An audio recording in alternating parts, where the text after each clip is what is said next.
Assalamualaikum warahmatullahi wabarakatuh. Ketemu lagi di channel Indra Edu.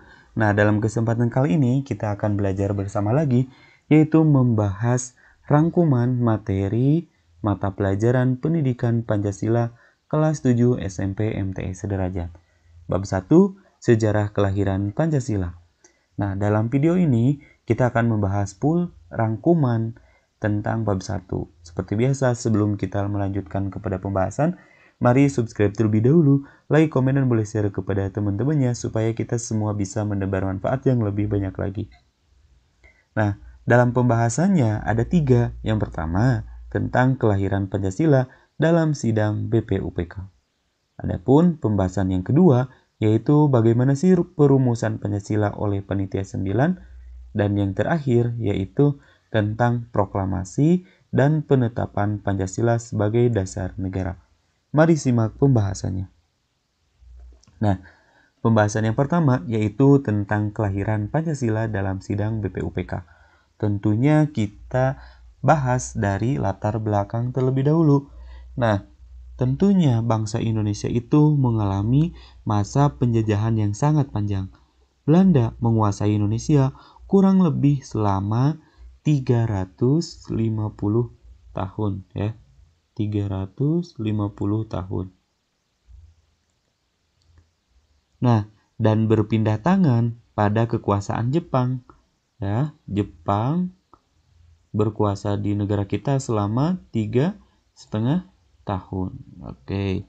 Nah, lalu bagaimana latar belakang hingga harus berpindah tangan dari penjajah kolonial Belanda kepada kekuasaan Jepang? Nah, untuk menjawabnya tentu kita harus kembali mengingat sejarahnya. Dimulai pada tanggal 8 Desember ya. 8 Desember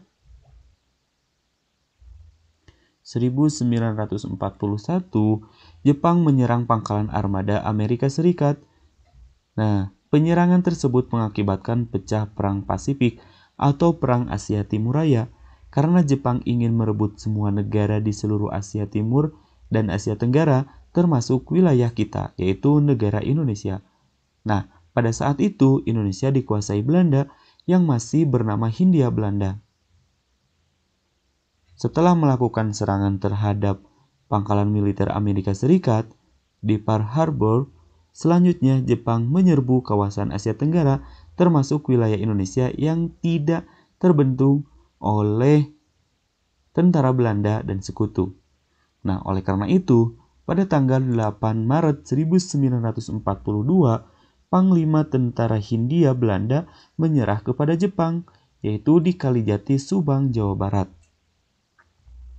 Sejak saat itulah masa pendudukan Jepang di wilayah Indonesia dimulai. Nah, semula rakyat Indonesia tentunya menyambut gembira atas kedatangan Jepang yang akan membebaskan kita dari penjajahan Belanda. Jepang selalu mengaku sebagai saudara tua yang sama-sama bangsa Asia dan menanamkan dirinya sebagai Nippon dengan mendirikan Gerakan 3A. Ya, Gerakan 3A. Di mana Gerakan 3A itu yaitu sebagai Nippon Cahaya Asia, Nippon Pelindung Asia, dan Nippon Pemimpin Asia.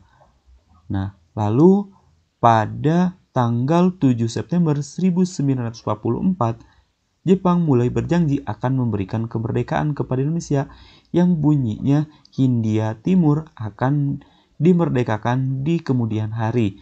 Yang dimaksud Hindia Timur adalah Indonesia. Maka di kemudian hari tentunya tidak jelas kapan waktunya, bahkan langkah-langkah menuju kemerdekaan pun tidak tampak. Nah, pada tanggal tersebut ya sekitar tahun 1944 ternyata Jepang mengalami kekalahan dalam Perang Pasifik sehingga Jepang butuh dukungan dari rakyat Indonesia dengan berjanji akan memerdekakan negara kita, yaitu tujuannya untuk apa? Untuk menarik simpati dari bangsa kita. Nah, dalam menarik simpati bangsa kita, Jepang yaitu membentuk namanya BPUPK, Badan Penyelidik Usaha Persiapan Kemerdekaan. Nah, dalam pembentukan BPUPK ini dengan nama lengkap Badan Penyelidik Usaha-usaha Persiapan Kemerdekaan, yaitu dengan bahasa Jepang Dokuritsu Junbi Chosakai, diumumkan pada tanggal 1 Maret 1945, lalu diresmikan pada tanggal 29 April 1945. Dengan tujuan yaitu menyelidiki dan mempersiapkan dasar bagi kemerdekaan Indonesia. Lalu anggotanya itu ada berapa dari BPUPK? Nah, keanggotaan dari BPUPK tentunya diketuai oleh Dr. Rajiman Widoyodiningrat dengan wakil ketua Issey Bangaseyo Yoshio, yaitu perwakilan dari Jepang, dan Raden Panji Suroso dari Indonesia. Dengan jumlah anggota yaitu sebanyak 63 orang, di antaranya ada tokoh nasionalis, ada Soekarno, Hatta, dan lain sebagainya. Selain ada tokoh nasionalis, dalam anggota kepanitiaan dari BPUPK ini ada tokoh Islam, tokoh daerah, dan juga tokoh etnis. Nah, sidang-sidang BPUPK. BPUPK ternyata melaksanakan beberapa kali sidang, di antaranya ada sidang yang pertama dan juga sidang yang kedua. Sidang yang pertama dilaksanakan pada tanggal 29 Mei sampai dengan 1 Juni 1945. Nah, sidang yang pertama ini pembahasannya tentang dasar negara, di mana dasar negara ini diungkapkan oleh 3 tokoh penting. Di antaranya ada Muhammad Yamin, yaitu pada tanggal 29 Mei 1945. Tokoh yang kedua yang mengungkapkan atau memberikan pendapat usulan tentang dasar negara yaitu Supomo. Supomo mengusulkan dasar negara yaitu pada tanggal 31 Mei 1945. Tokoh yang ketiga yaitu Insinyur Soekarno, di mana Insinyur Soekarno mengusulkan dasar negara yaitu dari tanggal 1 Juni 1945 atau sekarang kita kenal sebagai lahirnya Pancasila. Adapun sidang yang kedua yaitu tanggal 10 sampai dengan 16 Juli 1945 membahas tentang bentuk negara, wilayah negara, atau wilayah negara, lalu kewarganegaraan, ekonomi, dan lain sebagainya. Adapun hasil dari BPUPK yaitu usulan dasar negara sebagai cikal bakal Pancasila atau dasar negara. Selain usulan dasar negara, juga pembentukan Panitia 9. Yang berikutnya ada Piagam Jakarta dan Draft Undang-Undang Dasar 1945. Nah, pembahasan yang berikutnya yaitu melanjutkan perumusan Pancasila oleh Panitia 9. Nah, tentunya dimulai dari latar belakang terlebih dahulu.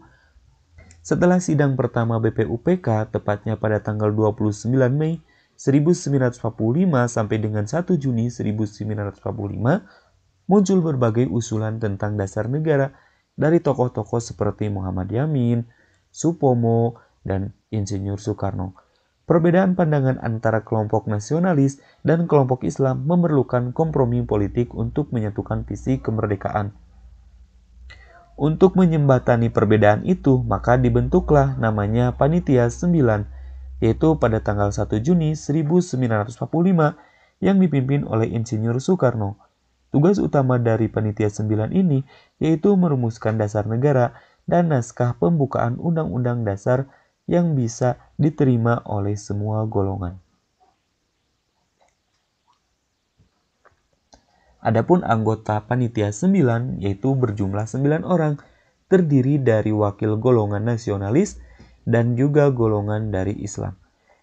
Golongan nasionalis diantaranya ada Insinyur Soekarno, Dr. Anes Muhammad Hatta, Mr. Ahmad Rimis, Mr. Ahmad Subarjo, dan Mr. Muhammad Yamin. Adapun golongan Islam diantaranya ada Kiai Haji Abdul Wahid Hasim, Abi Kusno Cokro Sujoso, dan Haji Agus Salim, serta Abdul Kohal Mujakir. Hasil rumusan dari Panitia 9 ini disebut juga dengan Piagam Jakarta. Pada tanggal 22 Juni 1945, Piagam Jakarta itu dibuat, atau disebut juga sebagai Jakarta Charter, yaitu merupakan naskah pembukaan Undang-Undang Dasar 1945. Pertama berisi rumusan 5 sila sebagai dasar negara sebagai berikut. Sila yang pertama, ketuhanan dengan kewajiban menjalankan syariat Islam bagi pemeluk-pemeluknya. Sila yang kedua, kemanusiaan yang adil dan beradab. Sila yang ketiga, persatuan Indonesia. Sila yang keempat, kerakyatan yang dipimpin oleh hikmat, kebijaksanaan dalam permusyawaratan perwakilan.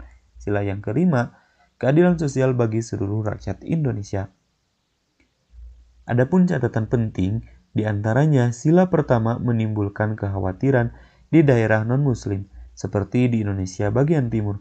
Oleh karena itu, rumusan dengan kewajiban menjalankan syariat Islam bagi pemeluk-pemeluknya diubah pada tanggal 18 Agustus 1945. Nah, pembahasan yang terakhir yaitu proklamasi dan penetapan Pancasila sebagai dasar negara. Tentunya mari kita mulai dari latar belakang terlebih dahulu. Nah, latar belakangnya dilihat dari kondisi global. Perang Dunia Kedua sedang berlangsung yaitu sekitar 1939 sampai dengan 1945. Jepang menyerah tanpa syarat kepada sekutu pada tanggal 14 Agustus 1945 setelah Hiroshima dan Nagasaki dibom atom. Kekosongan kekuasaan di Indonesia karena Jepang belum resmi menyerahkan kekuasaan ke sekutu. Nah, yang kedua yaitu kondisi nasional.